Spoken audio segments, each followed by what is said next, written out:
Good evening and welcome back. I hope you've made the most of the break and are all feeling well refreshed. I'm delighted that we have preserved the most Oxford of events in a digital format. Sponsored by Savills, Ellicotts and Things, tonight's motion is This House believes that first generation farmers are better than fourth. Tonight's debate will be chaired by Aled-Rhys Jones. Aled is a man with many hats. As you will see tonight, a polished speaker, facilitator, but also a rural consultant, radio presenter, and recently a pop-up shop purveyor. Over to you, Aled.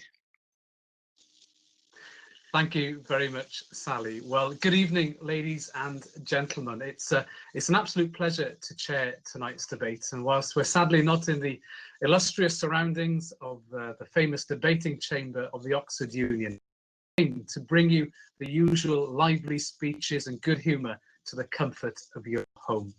Tonight, we'll be debating the motion, this House believes that first generation farmers are better than fourth. So what do you think? Do you believe that it's new blood that's what's needed in the industry to drive it forward? Or perhaps, on the other hand, you believe that the best farmers are those with generations of pedigree and family history? Well, tonight is your opportunity to decide. The speakers in proposition are two new entrant farmers, Nikki Yoxall, founder of Grampian Graziers from Aberdeenshire, and Muhsen Hassanin, who left London to start life as a smallholder in South Wales. The speakers in opposition of tonight's motion are Peter Wiggins-Davies, Chief Executive of his family's Revesby Estate in Lincolnshire, Will Evans, farmer and host of the Rock and Roll Farming podcast from North East Wales. And I'll say more about each speaker as I introduce them in due course. But first, I'll explain, just to explain the format of tonight's debate. To begin with, we'll have opening submissions from both proposers, lasting up to 7.5 minutes each. That will be followed by views from the floor. Well, I'll be inviting those in the audience, those wanting to make contributions, either for or against the motion. Now, if you'd like to make a contribution via video live on the platform, please raise your hand and indicate through the chat box either for or against, and I'll know then who to turn to and in which order, as I'll be alternating between points for and against. Don't worry, I'll explain all that again when I come to it. Following that, I'll call upon the seconders, lasting up to 7.5 minutes each. Again, there'll be another opportunity for views from the floor. And finally, I'll ask both proposers to present their concluding remarks and arguments before I invite you to take the poll. So that's the format of tonight's debate. And without further ado, let's get proceedings underway in what promises to be a very fun and entertaining debate. To open the batting and propose the motion tonight that this House believes that first generation farmers are better than fourth, I'm delighted to introduce Nikki Yoxall. With over a decade of experience of working in education and leadership roles, Nikki has recently become a new entrant farmer since moving to Scotland 3 years ago. She and her husband have built up a small herd of native and rare breed cattle on a low input system, selling beef through direct sales. She's passionate about farming with nature and the restorative role livestock can play in land management. And recently she became a farming ambassador for the Soil Association. So ladies and gentlemen, please welcome Nikki Yoxall.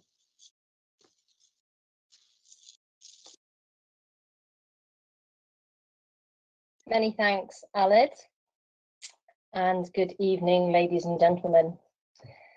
Standing in a fast-flowing stream one cold afternoon in early March, trying to wedge a bucket with a hole in it attached to a pipe under a small waterfall was the exact moment I realised that whilst fourth generation farmers may enjoy the benefits of land, infrastructure and knowledge, it is the first generation farmer who is truly winning at life.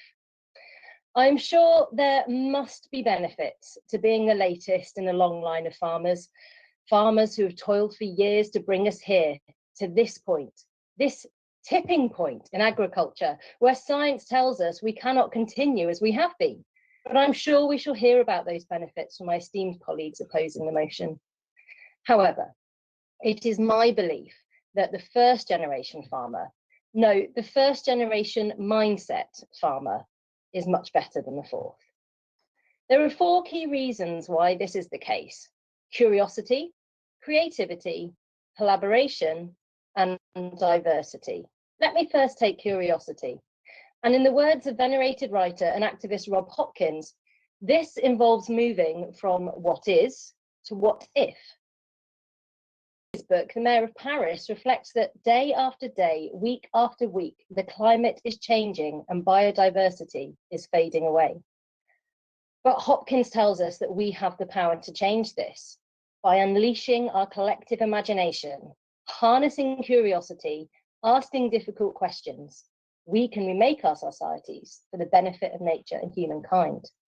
And us first generation farmers take questions where fourth gens fear to tread. What if I have no farm? How can I still be a farmer? What if I graze my cattle in woodland blocks? Can I save on other inputs? Does connecting this bucket to this pipe in this stream on this hill mean I can get water to this 40-acre block? What happens if I follow nature rather than do what the agribusiness salesmen tell me I should? Being curious, asking these searching questions that come from a place of blissful ignorance almost always lead to creative solutions, and are evidence of the key point Liz Wiseman makes in her book, Rookie Smarts, that learning is better than knowing. That learning is better than knowing. She states that the best rookies are hunter-gatherers, alert and seeking, cautious but quick like firewalkers, hungry and relentless like frontiersmen, the original first-generation farmers.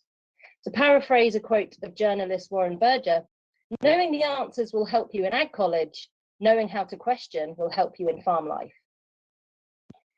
From curiosity, creativity is born, the second on my list of why a first-gen mindset is better than a fourth, and it is the bedrock of our approach.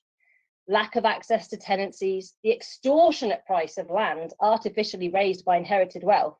As a well-respected fourth-gen farmer with a first-gen mindset said to me, let's not forget that 40% inheritance tax equates to 60% land purchase price.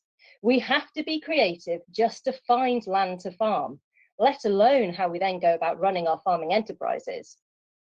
Setting up a grazier business to access land for little or no cost, the hole in a bucket can in a stream because the free land has no infrastructure. Implementing agroforestry silver pasture as a way to get around the lack of buildings. This creativity comes from a place of having absolutely no preconceived ideas about how things should be done. We are not standing on the shoulders of giants who have drummed into us the how, what, when and why of farming, whose looming shadows drown out any flickering light bulbs of inspiration. No, instead we are looking within and around us for inspiration from anywhere we can get it to solve complex problems with creative solutions. We have high standards, but low expectations, which means we expect to fail. We aren't afraid of it, and we are doubly boosted when we are in fact successful. Those of us with nothing, and by that I mean nothing resembling an inherited farm, have nothing to lose. But what we absolutely do have is each other, and a lot to gain. Collaboration is key. Without a family history of accumulated wealth, or maybe debt, assets and skills, we have to work with each other in cooperation, sharing kit like livestock trailers and tractors, knowledge of plants, animal husbandry, skills, time and emotional support. The support of and by first-generation farmers is born out of a collective commitment to produce food, restore and protect landscapes, and share in the utter joy of having the opportunity to make a choice. Collectively, cooperatively, and in solidarity, we share failures, celebrate successes, and value collaboration over competition. Like in any healthy, functioning ecosystem, individuals come together to form communities, fulfilling niches and specific roles. We new entrants bridge the gap between non-farmers and the agriculture sector, with the foot in both camps, transitioning from public to producer. we're able to see all sides and foster unlikely collaborations. The fourth and final reason why first-gen farmers are better than fourth, in the UK particularly, is diversity. Whilst I may be pale and Muhsen may be male, there isn't very much about us that is stale. We are both involved in a range of operations on and off our farms. We create opportunity for ourselves and our communities, and we use our curiosity and creativity to turn problems into solutions. Like many other first-gen mindset farmers, we represent the more diverse side of agriculture, from a range of backgrounds, people of colour, folk from different cultural backgrounds and ethnicities, members of the LGBTQ+ community. My sisters in womanhood are no longer identified by their marital proximity to farming as farmer's wife or daughter. No, we are farmers in our own right, and many of us make up the first generation mindset cohort. We are representative of the population as a whole, and it is that wider population who have been so disconnected from the land, from their food and from nature. Those of us who recognise this disengagement and put all our efforts into swimming against the tide to return to the land and reconnect ourselves to our own pastoral idyll, do so with a grit and determination that comes from a lack of Tweedy privilege and a lifetime of being the outsider. Land access and land justice have never been more important than now, as we face twin crises of climate change and biodiversity loss.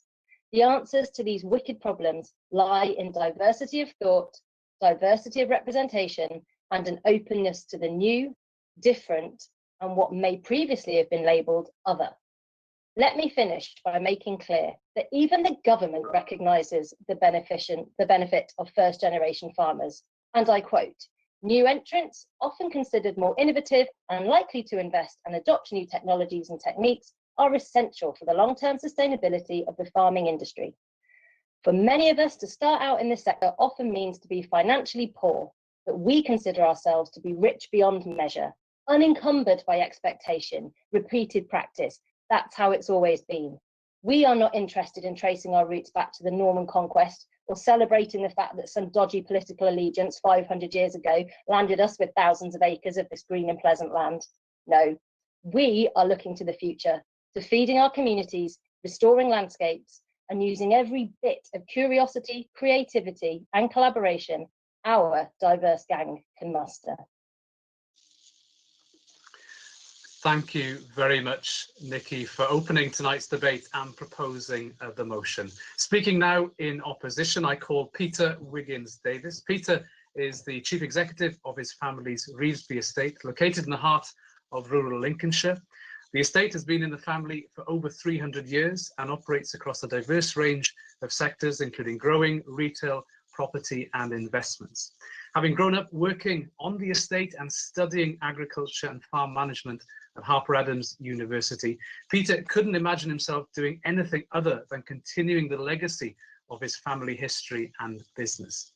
He's also a Nuffield Farming Scholar and won the John Stewart Trophy for the best presentation for his year group. Ladies and gentlemen, please welcome Peter Wiggins-Davies. Esteemed audience and opposition, may I start with a thank you. It is an honour to be taking part in this debate today and a first for me. Before we start winning hearts and minds, 3 mini observations. Firstly, unlike the 4 Gospels of the Old Testament, points on a compass, and members of the Teletubby community, 4 is not the magical number. We are flying the flag for multi-generational farming. Secondly, this is a debate about generations and not size or owned versus tenanted. Thirdly, we are not debating the morals around the transfer of wealth, but rather if a first generation farmer is better than a fourth. This debate run around that single word better. A warning, I also like to pigeonhole. However, unlike Nikki, with just 4 points, we have 10 key points. Point number 1, 4th generation farmers have a better impact on the natural environment. Effective, positive environmental impact is not short term. The most effective policies have staged long-term implementation. Furthermore, a multi-generational farmer is more likely to continue and build upon a policy as opposed to a freshly acquired first-timer. Point 2, fourth-generation farmers have a better impact on the local community. Trust, relationships and roles take time to mature. It amazes me how interconnected the fabric of rural communities are. Here, amongst others, farmers, their partners and children support in a magnitude of ways, from the church to village faiths. These relationships are not written down or pre-described. A break in the chain threatens to lose them. Point 3, fourth generation farmers have a better impact on local businesses. Often our sector is high risk for all businesses involved. An interconnected web between farmers and their suppliers results in predictability, again safeguarding the community. During our meet and greet, Nikki, opposition, even mentioned how she enjoys and thrives on such reliances. First-time farmers will not be aware of this web and its importance. Point 4, fourth generation farmers, better farmers because of unwritten knowledge. So much is not written but just known. For example, on my estate, I jokingly refer to my father as master of the privy based on his incredible drains and septic tanks run from and to. Nature is the ultimate teacher. Every farm is different. Fourth generation farmers have simply the best access to information. As Disraeli said, as a general rule, the most successful man in life is the man who has the best information. Point 5, fourth generation farmers, better farmers because of trend knowledge. As with the millet, flares and even ABBA, trends do cycle. We as multi-generational farmers have the insight as to effect, action and consequence. Point 6, fourth generation farmers, better farmers because of continuous improvement. With every repetition of an activity, we have the ability to learn. This learning upon learning enables us to perfect our systems. Point 7, fourth generation farmers, better farmers because of their drive and their passion. If I may, I would like to wear my heart on my sleeve. No one in this room believes in the importance of meritocracy more than I do. Hypocritical, I know. I am here with my estate because of inheritance, not action. This knowledge of pure fortune and standing on the shoulders of giants is what drives me. Failure is not an option. People would not say, he tried, well done. I can't afford to fail like you can, Nikki, as you just said. My estate's been in my family since 1714, and it's my responsibility to pass it on. Point 8, fourth generation farmers, better farmers because of innovation. Fourth generation farmers will have a greater experience of their own units, giving them more time and information to investigate and deploy new innovations. Furthermore, it is more likely that a fourth generation farmer will have better access to finance. It must be stressed, fourth generation farmers have the same need of survival through adaptation as first generation farmers. Point 9, fourth generation farmers, better farms because of longer term mindsets. Often the longer term return is the larger one. Our industry is one of extremely low returns on capital employed. This can only fit longer term businesses. This long-term thinking is the future. Short-term slash and burn models are behind us. Finally, point 10, fourth generation farmers, better farmers because they are more suited to a capital society. Multi-generational farms provide two of the most important ingredients for growth, trust and loyalty. To conclude, to write multi-generational farmers off as not being better than first-timers is a lost argument before it even starts. We are survivors. Whether it is the Anglo-French wars of the 1700s, the repeal of the Corn Laws in 1846, the two great world wars, foot and mouth, COVID, we prove we are better because we survive and thrive. We are the few. According to the Family Business Institute, only 30% of family businesses survive into the second generation and 12% into the third, a mere 3% making it into the fourth. and beyond. Cream does rise to the top and can indeed soar at these lofty heights. However, often multi-generational farmers follow the Darwin necessity of evolution. Change is our only constant. To close, I hope my opposition have children and effective, passionate farming units. I hope when this topic cycles at the Oxford Farming Conference, your family and mine can be on the same side. Thank you very much. Thank you very much, Peter, for your opening address. And there will be an opportunity for both our proposers to respond to the points they made later on towards the end of this debate. But as I outlined at the very beginning, now's the opportunity for members of the audience to contribute towards the debate by sharing your thoughts, your comments, either for or against tonight's motion. If you want to contribute, then that's all you need to do is to raise your hand and then indicate in the chat box whether you have a point either for or against, and we'll come to you in turn. We'll try and get as many through as we possibly can. I understand there is somebody already indicated they want to come in. Flavian, I understand, has a point for the motion, and then I'll come to Marion Regan for a point against.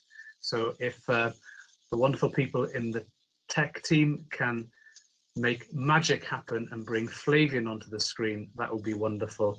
Following Flavian, Marion Regan with a point against.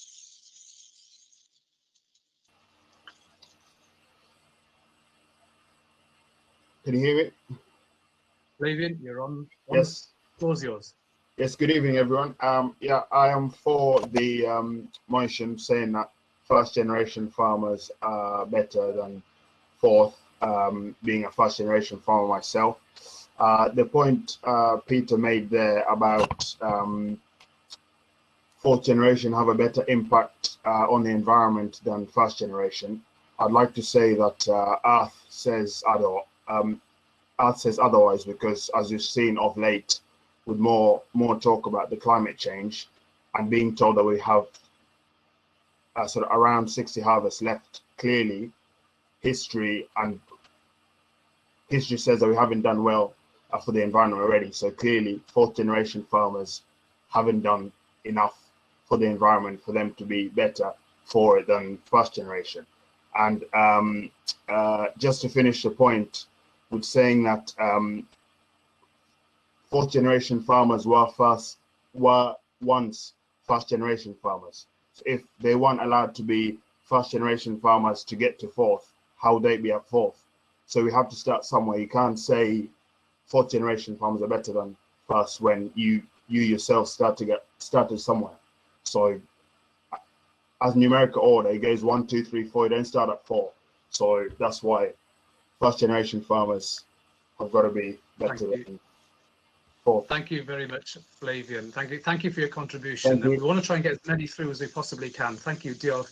Next, I want to go to Marion Regan. I believe Marion has her hand up and ready to join us on the virtual platform. After Marion, I'm going to try and turn to David Linton, if David could be ready. But Marion, the floor is yours. Thank you very much, and good evening, everybody.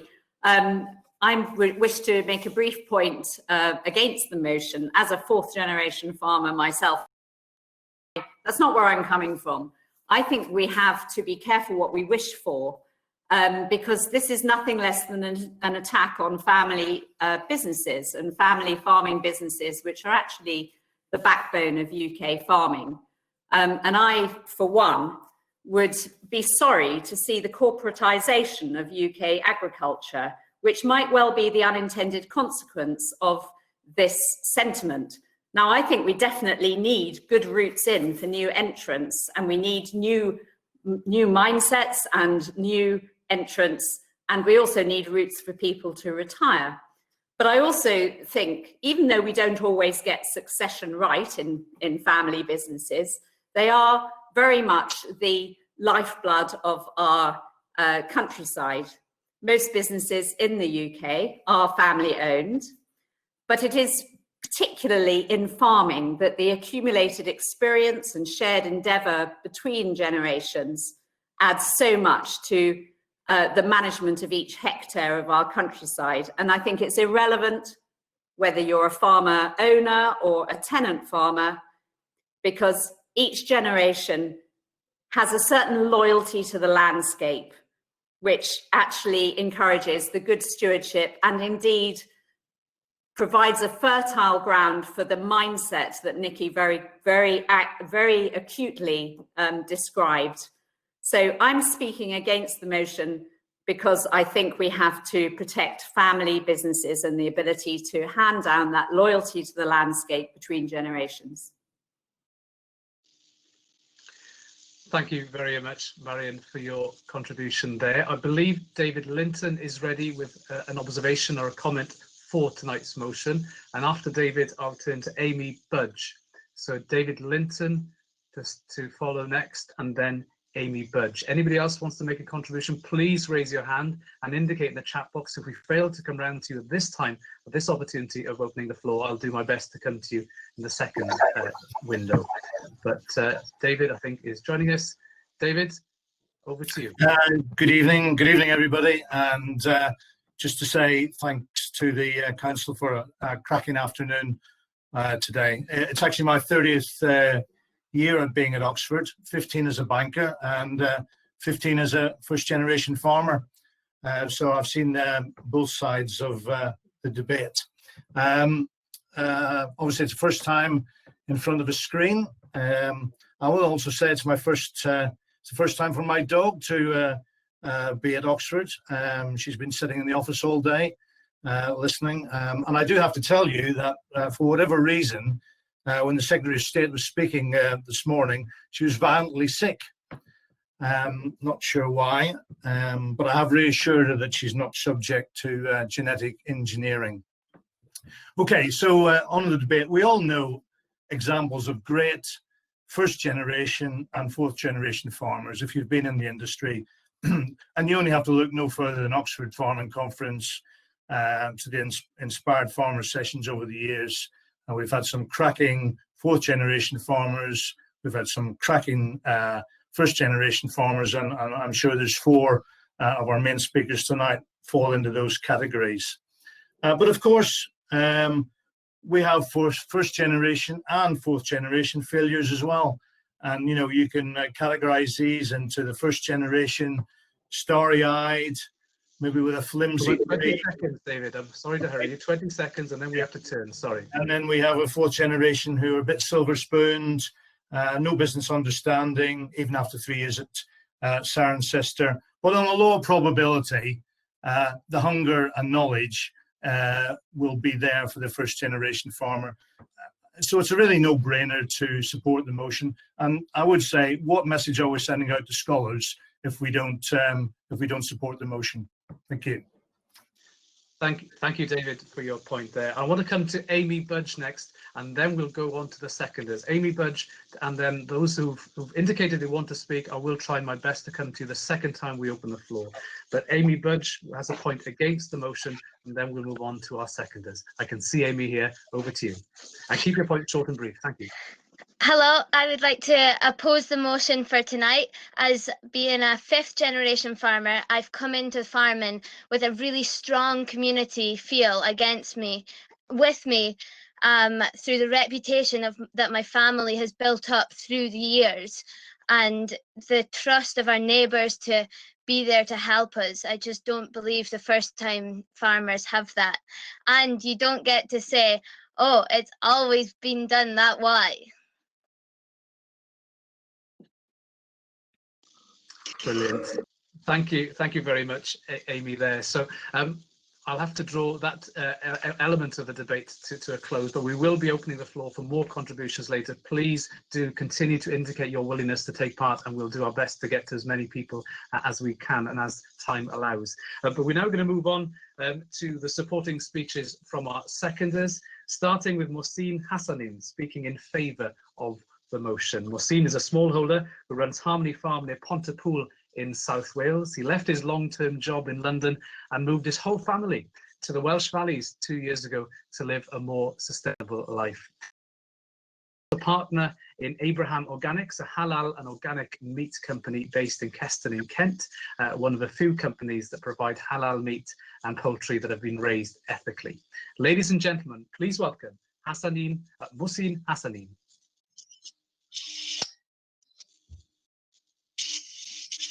Good evening, everyone.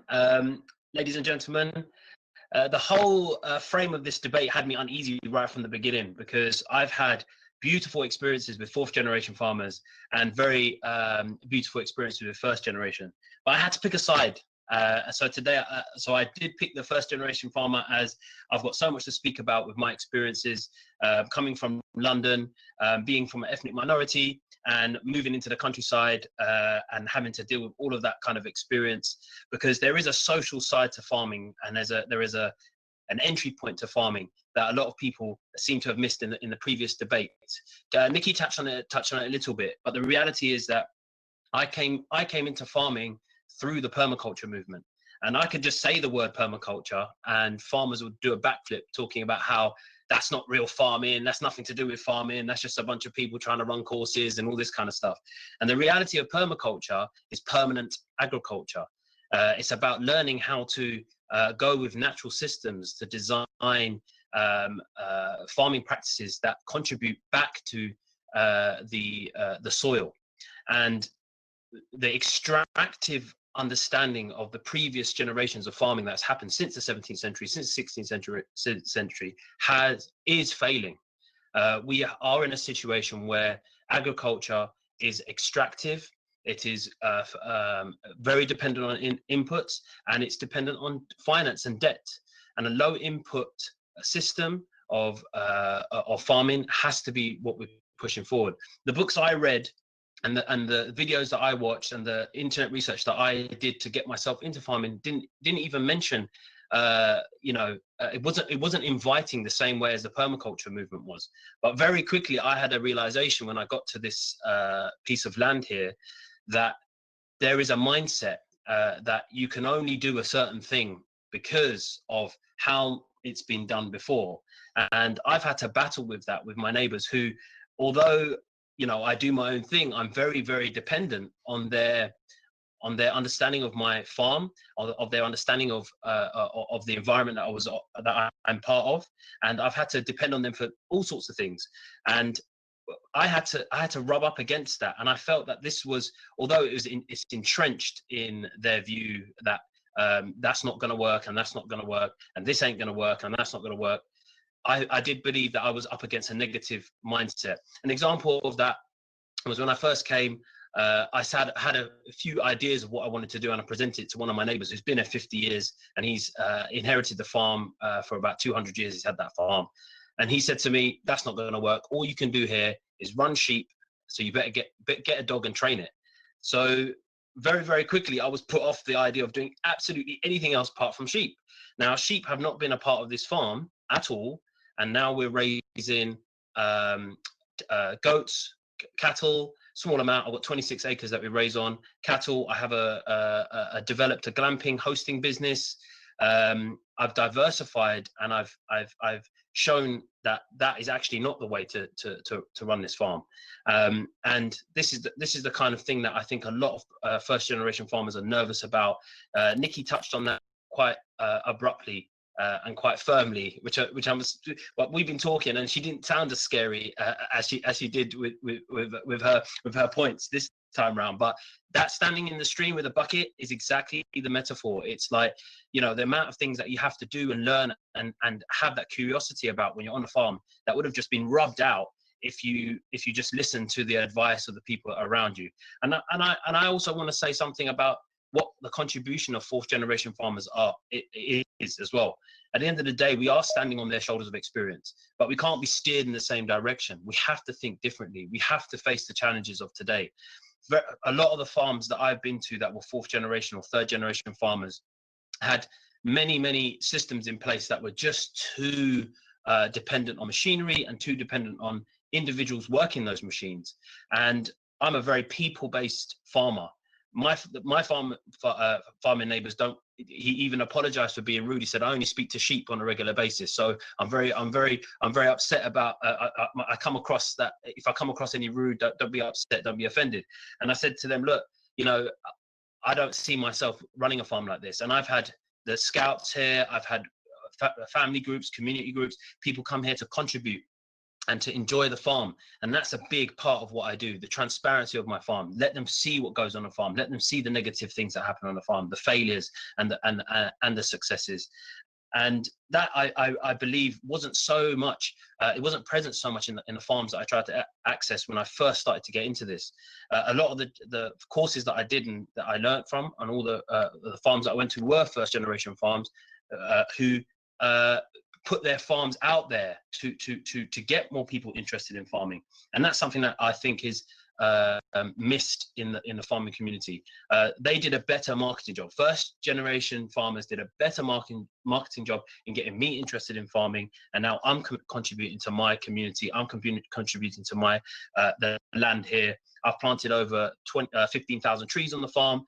We've got systems in place that are building soil and regenerating the farm, whereas before it was just sprayed with glyphosate every year and run sheep on it to make £2 per kilo or whatever it was at the market price at that time. So we have a completely different outlook, and I think that's what first generation farmers build on. So I would like to also give thanks for the fourth generation farmers, but it's not a dichotomy between us both. We are together in this, and we have to fight this system together. That all the issues that we're facing, it's a world challenge, and we can stand on the shoulders of giants too. You just got to tell us the information, and we would run with it. So that's me for now, and thank you very much for listening, and hopefully we will win tonight. Thank you, Muhsen. Thank you very much for your submission there. Next is our fourth speaker, Will Evans. Will is a beef and arable farmer from Bangor-on-Dee in northeast Wales. He produces and hosts the award-winning Rock and Roll Farming podcast, where he started almost 4 years ago now with the aim of showcasing agriculture and the people involved to the wider public. The podcast has been downloaded over 1 million times in over 100 different countries. He's the co-founder of eatfarmnow.com, the fast-growing digital hub that brings together farming and food-related content, including podcasts, videos, and blogs from all around the world. Will is a proud husband and father of what he describes as 4 rowdy little girls, and is at his happiest with them on the family farm. Ladies and gentlemen, please welcome Will Evans. Thank you. Thank you, Mr. Chairman, and thank you very much for the opportunity to speak to you all tonight. Now, normally, of course, we would be in the historic splendour of the Oxford Union, where great men and women have trod the hallowed boards while speaking words of enormous wisdom. Sir Winston Churchill, Albert Einstein, Mother Teresa, the Dalai Lama, Stormy Daniels, and Kermit the Frog. Tonight, though, I'm in the slightly less grand setting of the living room of my family's farmhouse in North Wales, where the only thing regularly trodden is chocolate into the carpet by one of my delightful children. And if there are any wise words spoken, they certainly don't come from me. What you can see behind me, though, is bookshelves. Highly fashionable, of course, in online meetings during the times of COVID. But when my grandparents first moved to this farm in 1950, there was chickens nesting on them.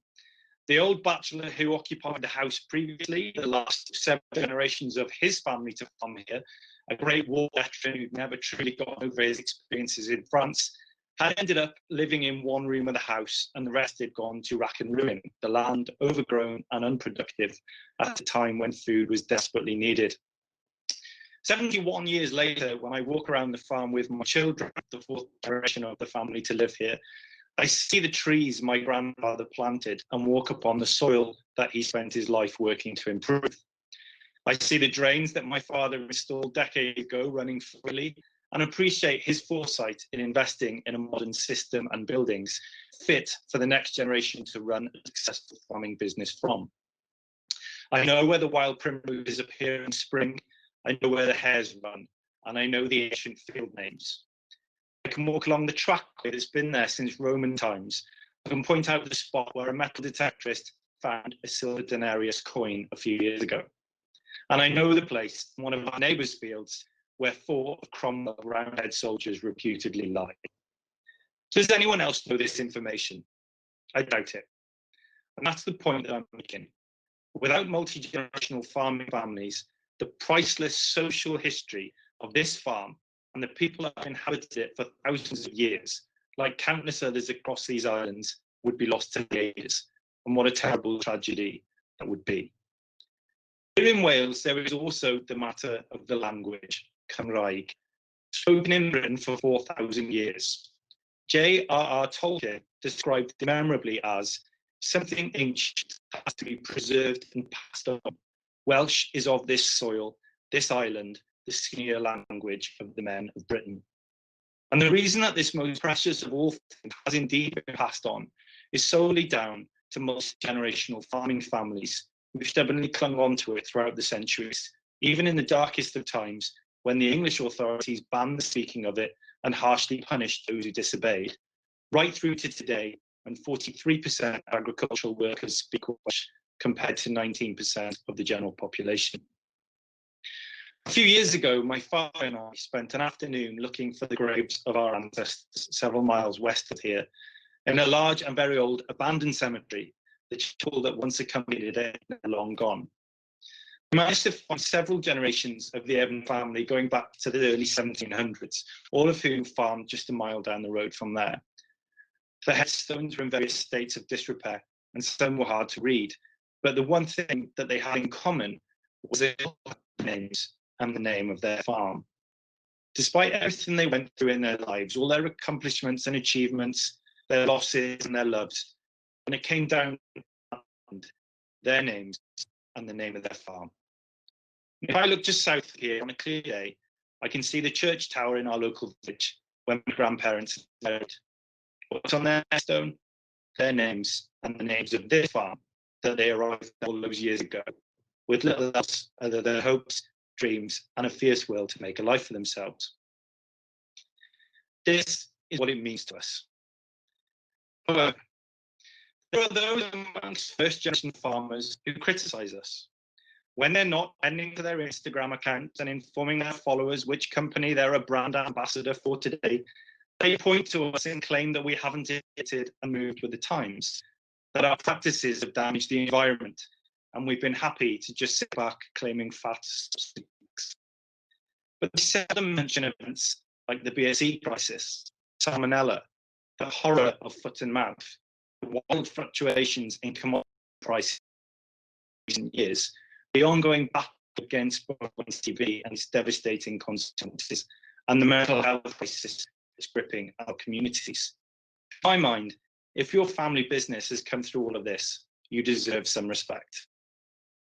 That is not to say that we are without faults. We are not a diverse industry at all. And the fact that both Peter and I are 2 middle-aged white men obviously has not gone unnoticed. We have much work to do in this regard. But I will say this, the Oxford Farming Conference itself is 75 years old now, multi-generational, you might say, and is seen by many as a bastion of the agricultural establishment. Last year, it was chaired by a gay man in the wonderful Matthew Naylor. This year, it's chaired by one of the most inspirational and strong women I know in Sally Rose. And next year, it will be joint chaired by a Black British woman, Barbara Bray, and a British Asian woman, Mukherjee. Progress is being made, and as we all know, where OFC leads, others will follow. Despite everything I've said tonight, I want to stress wholeheartedly that first-generation farmers are some of the best I know. Their drive and enthusiasm that has often brought them from highly successful careers in other industries into agriculture is something to be welcomed, encouraged, and celebrated. And I have taken great inspiration from the men that I've spoken to for Rock and Roll Farming Podcast. And if we're all honest, the clear answer to which is best, first or fourth generation, is neither or both. It really depends on the individual involved, and a healthy mix is what we need to survive and thrive as a diverse and modern industry. To conclude, there are many incredible farming businesses in this country that have been established often for hundreds of years and have been passed on usually from father to son. Well, I don't have sons. I have 4 girls. Nothing would make me prouder and happier than changing the name of my business to Evans and Daughters while in the future, and being able to share the accumulated knowledge gained from previous generations of my family and the custodianship of this beautiful and historic small corner of Wales that we privileged and our home for 4 generations. Thank you. Thank you very much, Will Evans. Diolch I ti, Will, and apologies for the slight disruption with the video feed there, but hopefully you managed to get the wonderful address that Will gave there in support, against tonight's motion. We're now going to open the floor for further contributions, and I've got a number of people already lined up that want to come in. Anybody else, please indicate. If we fail to come to you, I do apologise in advance. But also, just to give you a little forewarning, towards the end of the debate, we will be going towards the poll, and to vote, you will need to have made sure you've got the app available on your device, and within the app, you can go to the find the OFC debate in the programme, then scroll down to the live poll, and that's where you'll vote. I'll remind people towards the end when the poll will open, but that's where it is, just for you to be ready ahead of the voting later on when we close the debate. But now we're going to open the floor once again for contributions, and I have Rwari Martin with a comment for, then I'll go to Ian Piggott. So Rwari first, if my colleagues in the tech team can make it all happen. Brilliant. Hello. Over to you. Yeah, good evening, conference, and thanks for a crack. At full disclosure, I myself am a first-time farmer, so that perhaps shows you my disposition, but I would respectfully disagree with our esteemed opposition. Your tacit knowledge about your land and where you farm is not tacit at all. It's been passed on by other human beings, and that can be outside the family. It can be to a new generation. First generation farmers aren't forced into the industry. We don't have a feeling of a God-given right or duty to farm. We're in it for ourselves. We know ourselves and our passion and why we want to be here. We all stand on the shoulders of our forebears, and as a first generation farmer, the information, the wisdom, the knowledge that's been passed on to me by second, third, fourth, fifth, 12th generation farmers is invaluable, and I respect that greatly. But as a first generation, we have that first generation mindset, like Nikki said, and I think that that's not specific to first generation farmers, but it's a mindset for all farmers to get to grips with. We have that move fast and break things mentality of Silicon Valley, of innovation and change. Now, if we look at all the challenges we've heard today, diversity is going to be key, and diversity of thought, of culture, of everything, all the other points that have been made today, I think is going to be essential in tackling the climate emergency. And I think first generation mindset brings that to the table. So that's why I'm in support of the motion. Thank you. Thank you very much, Rwari. I'm now going to call Ian Piggott. I believe he's got a point and a contribution to make against the motion. After Ian, I'll be turning to David Hill, and then after David to Anna Jones. But first, Ian Piggott, once he's made his way onto the platform, we'll have his contribution, then followed by David Hill, and then followed by Anna Jones. Thank you, Aled. Can you hear me okay? You. Yes, loud and Good clear. evening. Just a quick point against the motion. An oft-used criticism waved at multi-generational farming is that you wouldn't take advice from a doctor just because their mother or father was a doctor. And I agree with that, but if that doctor's daughter or son were prepared to watch their parents endure the slog of long hours, day in, day out, trawl through ever-growing raft of red tape and keep up to date with modern techniques, whilst an increasingly demanding patient pull on their strings, and still wish to enter medicine, you would admire and applaud their stoicism and passion for following their dream. So why see the children of farmers as less capable than newcomers? Thank you, Aled. Thank you very much, Ian, for that contribution. I now want to turn to David Hill. David Hill, I believe, has a point to make in support of tonight's motion. Then I'll be turning to Anna Jones for a contribution against. David Hill. Evening all. Can you hear me? Over to you. Evening all. Yes. I've got something to confess to you tonight. I'm a land agent. I've built my career around looking after landed estates. Primogeniture ought to be my friend, but maybe it's not.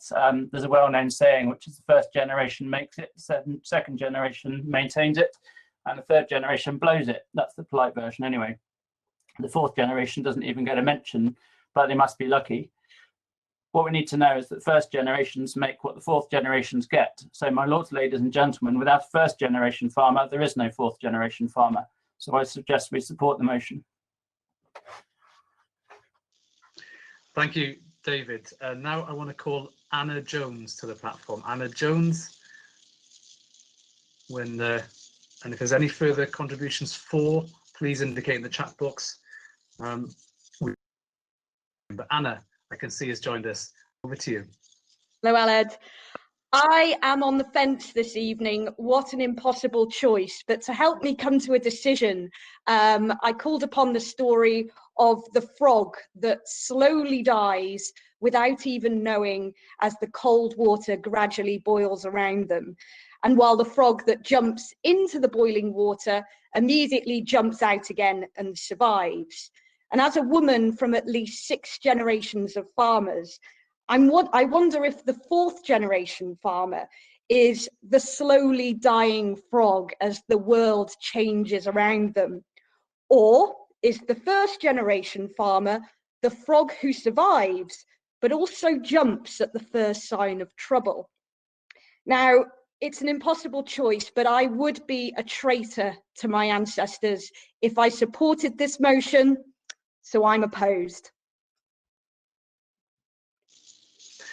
Thank you, Anna. And I believe Christine Knipe has raised her hand as well. She would like to come in, and I think we'll use that as the last contribution before I ask our proposers to sum up their concluding remarks. So just to give my colleagues in the tech team a chance to bring Christine Knipe on the platform. I can see her. Evening, Christine, the floor is yours. I believe you might be on mute. Thank you, It had to happen apologies. sometime. I've now been at Oxford Farming Conference for 16 years, and this is the first time I've been tempted to put my hand up and had the confidence. David Hill has sort of stolen a little bit of my thunder, really. But I would just like to repeat, you know, the 1st generation makes it, the 2nd spends it, the 3rd blows it. Until tonight, the 4th generation hasn't been written. And I'm sitting a little bit like Anna, really, a little bit on the fence. Maybe the perfect partnership is the 1st and 4th coming back together and regenerating themselves. Thank you very much, Christine. We'd have to draw that contributions from the floor to a close, given that we need under strict instructions to keep to time. So thank you, everybody, for your contributions now and previously. It's very much appreciated indeed. And I'm sure many of you in the audience are starting to form views as to whether you agree or disagree with tonight's motion. But before I turn to the vote, our proposers have one last chance to persuade you to their way of thinking. First, I want to call Nikki Yoxall to present her concluding arguments. Over to you, Nikki. Thank you so much, Aled. I will keep this short, echoing the supportive comments from Flavian, reminding us that 1 comes before 4, both numerically and obviously in terms of who is better. Every expert was once a beginner. And as an educator, I can confirm that the process of learning is one that enables personal growth, exploration of opportunity, and that learning really is better than knowing. Peter, you tell us failure isn't an option for you. What a state of affairs to be in. Evidence tells us that the fear of failure, which many multi-generational farmers are burdened with, can lead to an overly emotional response to challenges. Frozen, maybe afraid of Anna's boiling water, possibly stubbornly going ahead regardless of whether what they are doing is the right thing to do. We must remember there's a fine line between loyalty to the land and hanging on to bad habits. Our current ecological crisis is evidence of this. We have to change, we have to adapt, and a new and diverse community of 1st gens offering optimal disturbance are key to this. Will talked about observation. Seeing how the hares run and where the owls glide isn't the preserve of 4th generation farmers. I too can find the primroses in spring and name the flowers and plants in my diverse wards. And as for language, dwi newydd ecra dysgu Cymraeg. Will was so supportive of the motion that even our chair Aled thought he was speaking for his side. As David said in the original supportive statements, it's a no-brainer. Thank you very much, Nikki. Now to present your concluding remarks, over to you, Peter Wiggins-Davies. Thank you. Right, team farming, let's win this. I'd first of all like to thank our opposition for putting up a good fight and crafting such a superb work of fiction worthy of the Booker Prize. Alas, it takes more than this fanfare of fake news to win the hearts and minds of an Oxford Farming Conference auditorium. To counter a first point, the environmental point, history has to be viewed through the lens of the time and not today's lens. Furthermore, we had to keep working even if the system was not working. In the 90s, being green was most tricky while we were in the red. My opening gambit aimed at steering this debate down the initial intended path. However, our opposition has gone skiing off-piste. Not only have you failed to see the jointly shared challenges and drive, challenges including basic need for survival, you have failed to see challenges we have and you do not. For example, the inherited debt, the legacy cost, that is without even mentioning the biggie, succession planning. Yes, you newbies fight to survive as we have and continue to do so, as we've already heard. Do not forget, the long term is only a succession of short terms, terms we have successfully completed. We have proven and continue to prove our worth. Maybe you should too, before you start claiming to be better. Furthermore, you audience, you have a responsibility to vote against this motion. What message are you giving if you vote for it?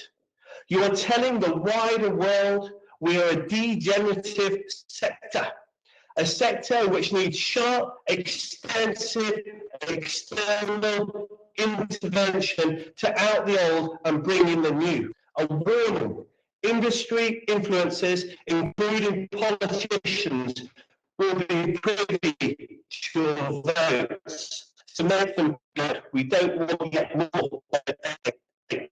Thank you. Diddle bit. Thank you very much to Peter and to all the speakers here this evening, Nikki, Muhsen and Will, for their contributions, and everybody who's taken part from the audience as well. So you've heard the arguments, ladies and gentlemen, in favour and against tonight's motion. This House believes that first generation farmers are better than the fourth. So is it the curiosity of the first gen mindset that's taken your inspiration, or is it the continuity of the multi-generation farmers that's important? Well, now is your opportunity to decide. As I mentioned earlier, to vote, you will need to whip open your conference app and look towards the programme, scroll down, find the OFC debate, and then scroll down to the bottom, and you should see live poll there. So hopefully most of you have had an opportunity to find it. Now is your last chance to find that live poll as we open the vote, having heard the motion. And as you go about voting, I'll now hand you back to the conference chair, Sally Williams, who will announce the results once the poll has closed. Thank you very much. Thank you very much, Aled, and thank you so much to our fabulous speakers tonight. The debate is always one of my highlights of conference, and their energy tonight has ensured its place yet again. Whilst you are voting on the motion, and I would hate to allude to how you should or should not vote, but as a sixth generation farmer, I have to admit I'm very nervous to find out if I need to pack up and leave or if there is still going to be a place for me.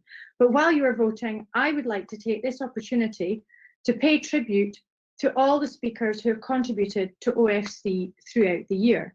Now you can see the voting that's going on, but thank you very much, Marcus, for now running the video. You are about to see a run through of all of the speakers who have contributed to OFC throughout the year. 7 bite sizes throughout the celebrating anniversary of the Oxford Farming Conference, 2 bonus sessions with DEFRA, and a farming flavour of Oxford, culminating in the conference today. Almost 50 different speakers from not only the length and breadth of the UK, but globally. Thank you very much to each and every one of you. You have made conference what it has been. I'm just leaving those last few slides to run, and then we will come to the results.